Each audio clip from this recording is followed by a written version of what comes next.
Okay pa po ba kayong lahat? Mga kapatid at mga kababayan, malinaw po nating narinig sa pambungad na pananalita ng kapatid na Edwil Sabala ang pinakalayunin ng malakihang pagkilos na ating sama-samang isinasagawa sa araw na ito.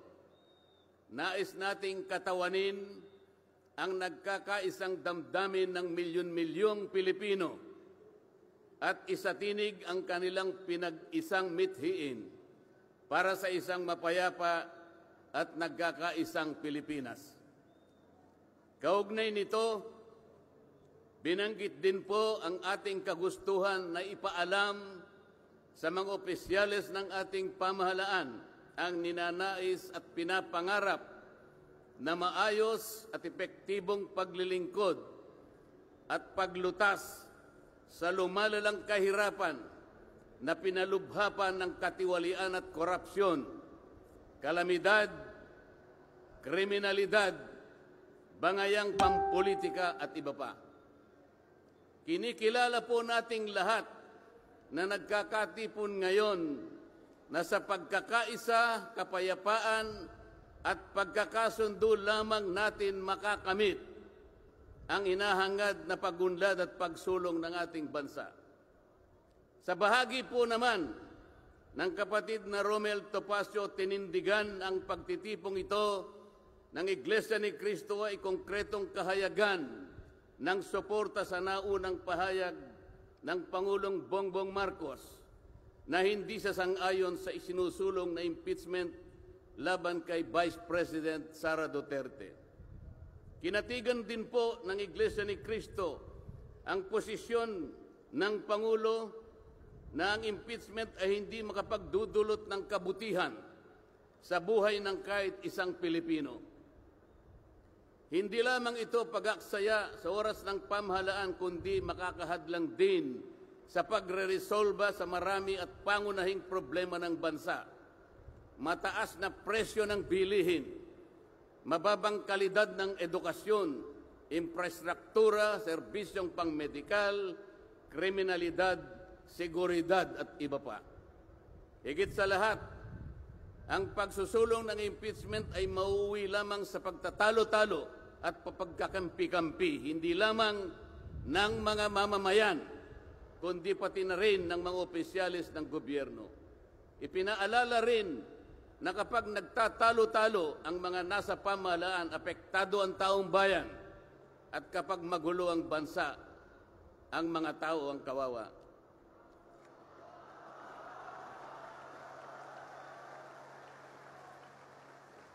Lagyan po natin ng konteksto ang dalawang pagpapahayag na nauna upang lalong mabigyan ng diin ang kahalagahan ng pagkakaisa, pagkakasundo at kapayapaan sa ikalulutas ng panganib na dulot ng kahirapan dahil sa lumulubhang katiwalian, korupsyon, kalamidad at lalo lamang napabibigat ang buhay at pamumuhay ng ating mamamayan. Sa isang ulat balita ng periodikong Philippine Star, 4 na araw nang nakararaan ay ganito ang sinasabi. Based on a recent SWS survey, an estimated 17.4 million Filipino families considered themselves poor in the last quarter of 2024. This number represents 63% of the surveyed respondents, the highest self-rated poverty in 21 years. Across the country, Mindanao had the highest self-rated poverty at 76%, followed by Visayas at 74% and Luzon at 55%.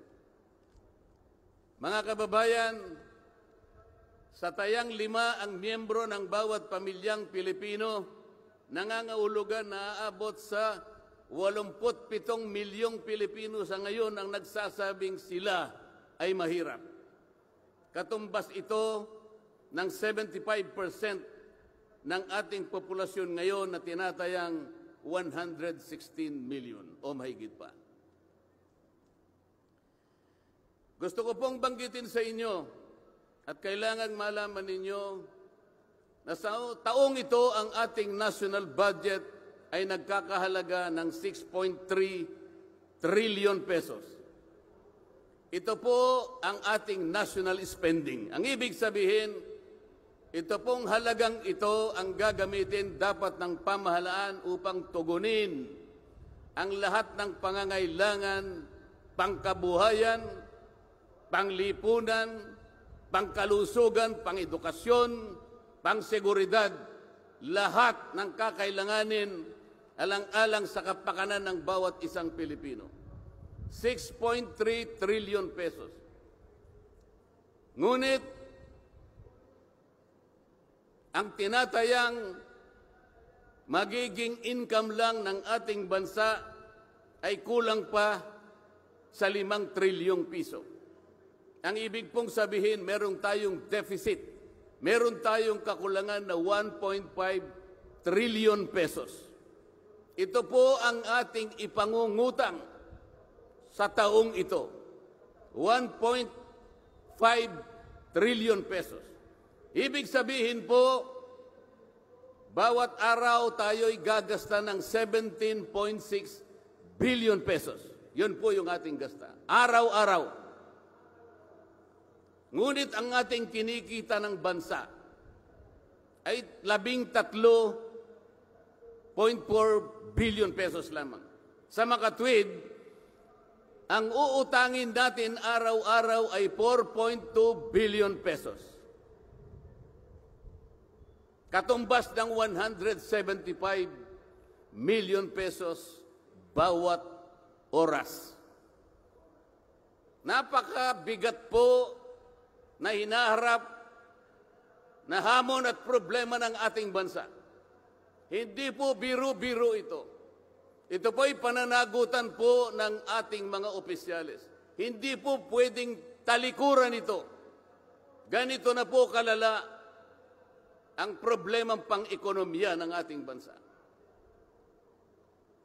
Ngunit, hindi po yata ganito ang naging direksyon, sapagkat sa halip na po unahin ang mga binanggit nating malalaking problema na kinakaharap ng ating bansa, ang inuna po ay mga bagay na mauuwi lamang sa pagkakampi-kampi at pagkakabahagi ng ating bansa. Bakit po? Nagtatag po ng Quadcom. Ang buong akala ko po, sa pagtatatag ng Quadcom, ito po ay 4 na komite sa House of Representatives.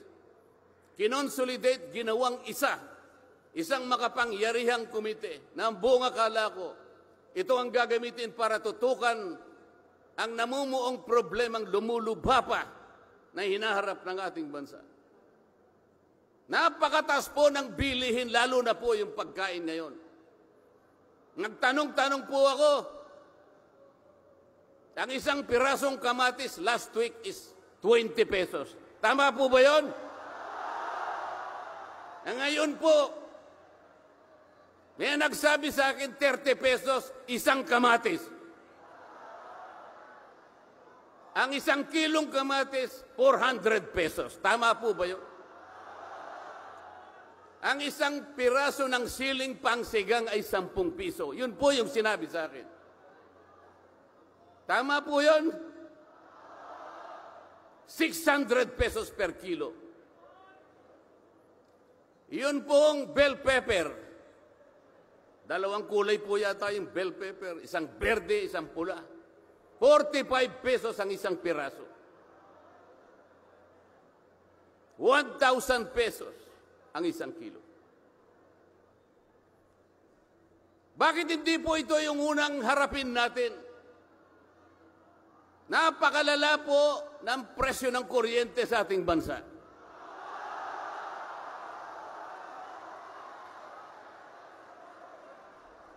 Meron po akong isinulong na 10 panukalang batas na ang tanging layunin ay ibaba ang kuryente sa bansang ito. Ikinalulungkot ko pong ibahagi sa inyo na kahit isa'y wala man lamang pong nadinig.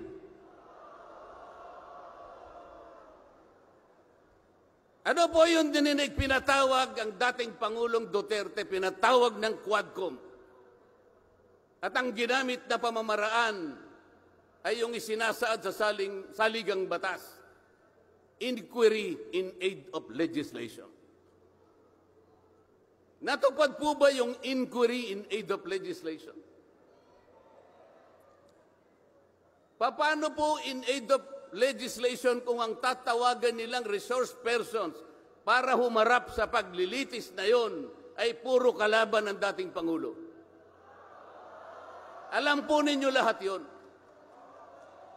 Pinagtatanong nila yung Pangulo base doon sa mga sinumpaang salaysay at affidavit nung kanyang mga inusig nung kanyang panahon sa war on drugs. Hindi naman ipinatawag ang mga taong maaring makapagbigay sa kanya ng tulong upang ipaliwanag ang war on drugs. Hindi ipinatawag ang mga Solicitor General sa kanyang panahon. Hindi ipinatawag ang mga Chief PNP upang magpaliwanag kung ano ang war on drugs. Puro kalaban ang dating Pangulo.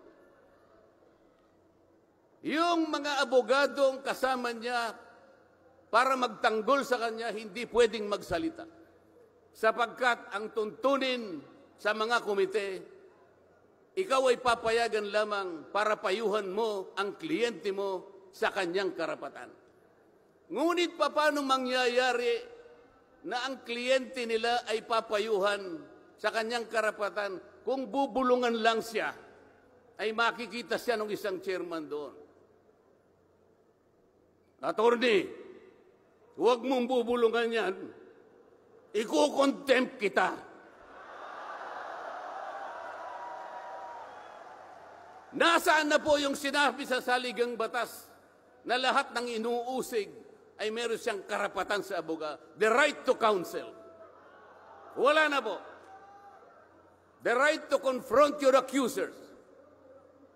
Wala po mga accuser doon.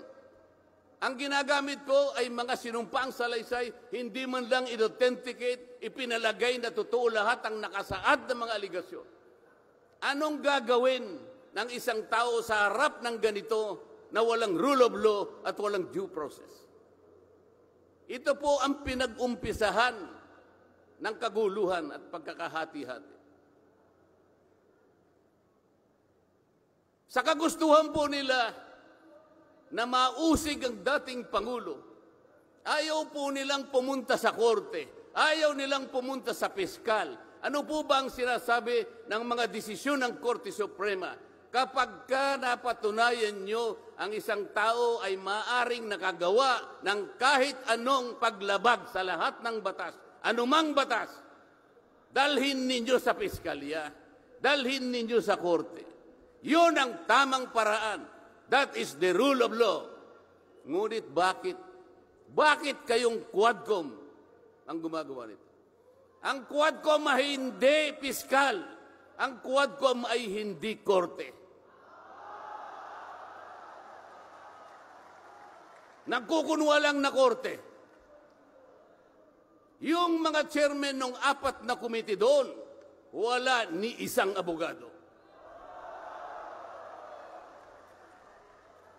Pero naalala ko yung isa doon, kamukha ni Attorney Agaton.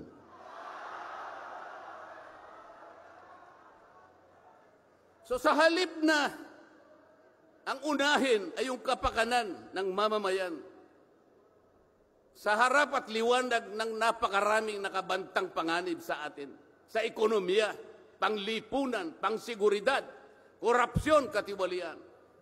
Bakit ang inuuna ay usigin ng isang tao na hindi naman ipadadaan sa tamang proseso ng batas?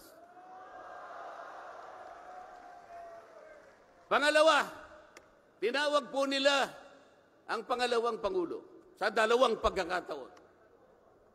Una po, nung magpipresent siya ng budget. Ang pinipresent po niyang budget ay budget for 2025. Akalain po ninyong ang gusto nilang tanungin ay yung pagkakagasta ng kanyang budget noong 2022 and 2023. Saan ka naman nakakita ng ganong klaseng direksyon? 2025 ang dapat pag-usapan, ang kanilang pilit na itinatanong ay paggamit o paggasta niya noong 2022 at 2023. Ang sabi po ng Vice President, siguro nainis na rin, I forgo my opportunity to defend this 2025 budget and I leave it to the discretion of the House of Representatives as presented. Oh, ayaw pa nilang tanggapin. Nang ibig sabihin, ayaw ko nang idepensa sa inyo. Bahala na kayo. Kung anong gusto nyong ibigay sa akin, bahala na kayo. Ano pong ginawa nila? Hindi. Kinakailangang masagutin mo lahat ito. Walang exempted dito. Kahit anong ngayon siya, kailangan namin tama po yung lahat po ng paggasta ng pera ng bayan ay kailangan pong suriin. Totoo po yun. Ngunit meron pong pagkakataon at panahon sa paggawa nito. Hindi po sa panahon ng pipresenta ng budget. So ang ginawa po nila, tinawag uli ang pangalawang Pangulo sa isang pagdinig sa isang komite na kung tawagin ay Committee on Good Government. Alam po ninyo yung pagsisimula nila para magkaroon ng katwiran na masabi na ang Vice President? Kinasangkapan nila yung isa sa amin, isang representative sa Maynila, tumindig at nag-privilege speech. Yung subject matter po ng kanyang privilege speech ay kaugnay po ng budget na pinagtatalunan na po sa plenaryo at sa committee.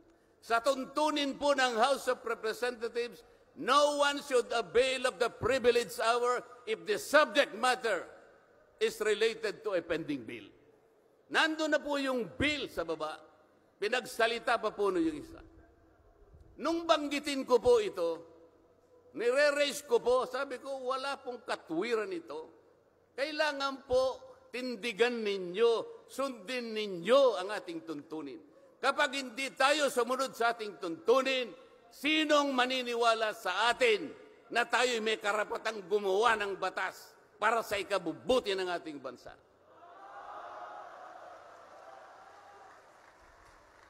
Ang sabi po ng chairman, noted. Saan ka naman nakakita ng ganun? Ang House of Representatives ay lugar ng pagdidebate. Doon masusuri kung sino ang may katwiran. Kung hindi magsasalita ang chairman. At pagkatapos po, sinabi ko pa, bakit baka ako, dahil lamang sa isang manifestation ng isa sa amin, ginawa na naman ninyong isang motu proprio action. Yung motu proprio po ay, ibig sabihin, ang komite sa kanyang sarili ay pwedeng mag-imbestiga sa sarili niya. Pero ginamit nila yung manifestation ng isa sa amin. Mali na naman po yun. Hindi po dapat ganun. Nung erase ko po yun, ayaw na naman po nilang pumayag. Samantalang ako po, I delivered a full privilege speech. DepEd din ang pinag-uusapan nun. At ang ni-raise ko po ay yung katiwalian involving more than 3 billion pesos covering 3 annual audits of the Commission on Audit. Kahit na full privilege speech, hindi man lang po ni-repair sa committee. Samantalang yung illegal po na privilege speech, dali-daling ibinigay kagad sa Committee on Good Government. Kahit na illegal, kahit alam nilang mali. Ito po yung problema.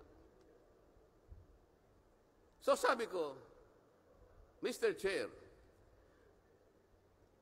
bakit tayo po ang sumusuri? Bakit tayo po ang nag-audit ng confidential funds ng Vice President? Bakit tayo po? Hindi po ba ang minanduhan ng ating saligang batas na tanging may otoridad at kapangyarihang mag-audit at mag-examine ng lahat ng report at papeles ng pagkakagasta ng ating bansa ay ang Commission on Audit.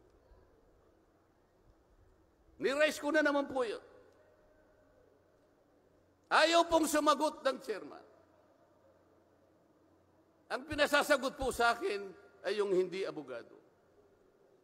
Sabi ko, Mr. Chair, nilapitan ko po sila. Mr. Chair, huwag naman pong ganito. Ilagay naman po natin sa konteksto at sa regulasyon ng ating ginagawa. Tinatanong ko po ay isang constitutional issue. Bakit ang pasasagutin mo sa akin ay hindi man lang abogado? Huwag mo naman akong insultuhin.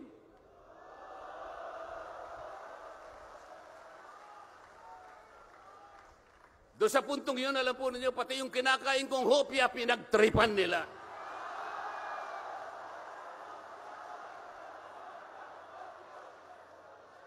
Ang Iglesia ni Cristo ay hindi po laban sa impeachment, sapagkat ang impeachment ay itinatadhana sa saligang batas. Ngunit, kung ang paraan ng pagsasagawa nito ay wala sa batas at wala sa tuntunin, ito na naman ay pagmumulan ng kaguluhan, pagmumulan na naman ng pagkakabahabahagi ng ating bansa. Ito po ang gusto nating iwasan. Ito po ang gusto nating iwasan. Iniimbestiga nila po yung confidential funds. Ang tanong ko po, Mr. Chairman, mahigit pong 400 opisina at ahensya ng ating pamahalaan ang tumatanggap ng confidential funds. At sila din ay natatawagan ng pansin ng Commission on Audit. Bakit naman isang opisina lang ang pinipilit niyong usisain? Hindi ba masyadong halata namang pamumuliti kayan? Ito po yung gusto nating liwanagin. Hindi po tayo laban sa pag-iimbestiga ng katiwalian. Ilagay po natin sa ayos.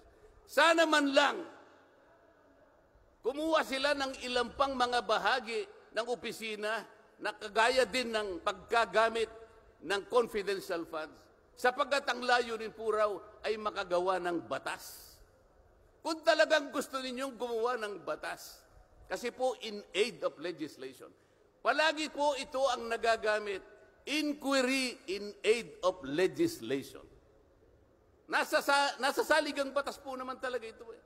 Kaya lang, meron pong limitasyon ang inquiry in aid of legislation. Ano po yung unang limitasyon? Kailangan po meron ka ng nakabalangkas na batas, panukala. Hindi mo lang makumple-kumpleto sapagkat nag-aatubili ka, baka merong impact ito sa ibang sektor. Kaya tatawag ka ng mga tao na makatutulong sa'yo para sa ganun makumpleto mo ang iniisip mong panukalang batas. Pagka ganun, alam niya kung sinong tatawagin niya. At alam niya rin kung anong itatanong niya. Hindi po ganun ang nangyayari ngayon eh. Dahil nga wala na pong rule of law, basta na lang sila tatawag ng kahit sino sapagkat hindi naman po talaga ang layunin ay gumawa ng batas kung hindi usigin ang taong gusto nilang usigin. Ito po ang nangyayari ngayon. Kaya nga po, dahil sa kagustuhan nila, na talagang usigin ng ICC ang Pangulong Duterte. Alam po ninyo? Yun lang ang tanging layunin. Sa 13 pagdinig ng Quadcom, 13, nakapaggawa lang sila ng isang batas na kahit siguro po high school graduate pagtatawanan niya yung kanilang panukalang batas. Bakit po? Yung definition na definition lamang po ng extrajudicial killing ay talaga pong matatawa ka na. Ayaw ko na pong pahabain yun. Ibig sabihin, ang layunin talaga ay hindi in aid of legislation, kung hindi in aid of prosecution, in aid of persecution.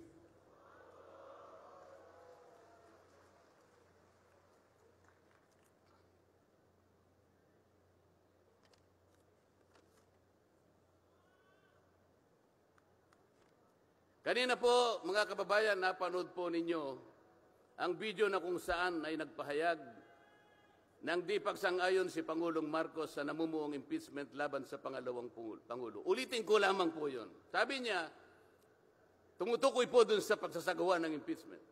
This is not important. This does not make any difference to even one single Filipino life. So why waste on this? What will happen if somebody files an impeachment? It will tie down the House. It will tie down the Senate. It will just take up all our time and for what? For nothing. For nothing. Sabi po niya ito, none of this will help improve a single Filipino life. As far as I am concerned, it is a storm in a teacup. It's a tempest in a teacup. Ang ibig sabihin, isang napakaliit na bagay na pinipilit ninyong palakihin. Napakalaki ng problema ng bansa ang inaharap natin. Ito ang ating atupagin. Ito yung gustong mangyari ng Pangulo ng Republika ng Pilipinas.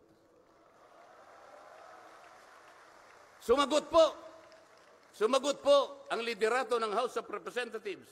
At sa isang bahagi, ang sabi po niya, ito po, kinuha ko lang yung isang bahagi sa isang mahabang manifestong ginawa nila. Sabi po ng House of Representatives, bilang tugon doon sa sinabi ng ating Pangulo. Sabi po niya, together, let us rally behind our President to protect and preserve the gains of democracy as we build a stronger, more united, and more prosperous republic. Pero nasaan po kaya? Nandito po kaya lahat yung mga sumama sa manifestong ito na sumusuporta na mag-rally tayo sa likod ng Pangulo? Tayo'y magkaisa upang panindigan yung nauna niyang pahayag na ang gusto nating unahin na pagkaisahan ay yung pagtugon, pag-address sa mga problema ng bansa. Nasaan kaya sila? Nandun kaya sila sa likod ng Pangulo o tayo lang lahat? Sa makatuwid tayo pong lahat ngayon na sama-samang nagkakatipon ngayon na hindi ko mabilan kung ilang, baka meron 1 milyon po yata.